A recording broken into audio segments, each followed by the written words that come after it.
আসামি দেলোয়ার ভোর রাত 4:30টার সময় সে তার রান্নাঘরে সে পিঠা বানাইতেছিল।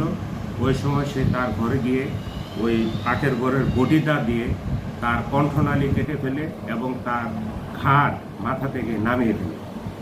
গত 31/8/2025 তারিখ কুমিল্লার বিজ্ঞ জননিরাপত্তা বিজ্ঞদের অপরাধ দমন ট্রাইব্যুনাল এর আদালতে জনাব মোহাম্মদ সাইফুর রহমান বিজ্ঞ বিচারক জেলা ও দায়রা জজ জননিরাপত্তা বিভাগের অপরাধ ট্রাইব্যুনাল কুমিল্লা আসামি দেলোয়ারকে বিজ্ঞ আদালত অদ্য দোষী সাব্যস্ত করে তাকে যাবজ্জীবন সাজা প্রদান করে এবং 10,000 টাকা জরিমানা অনাদায়ে আরও 3 মাসের কারাদণ্ড প্রদান করে এবং উক্ত সাজা আজকে থেকেই কার্যকর করার জন্য বিজ্ঞ আদালত সংশ্লিষ্ট কর্তৃপক্ষকে নির্দেশ দিয়েছে। আমি রাষ্ট্রপক্ষে এবং এই মামলার বাদী এবং অন্যান্য যারা বাদী হিতাকাঙ্ক্ষীরা আজকে আদালতে এসেছিলেন তারা সবাই উক্ত রায়ে সন্তুষ্ট প্রকাশ করে।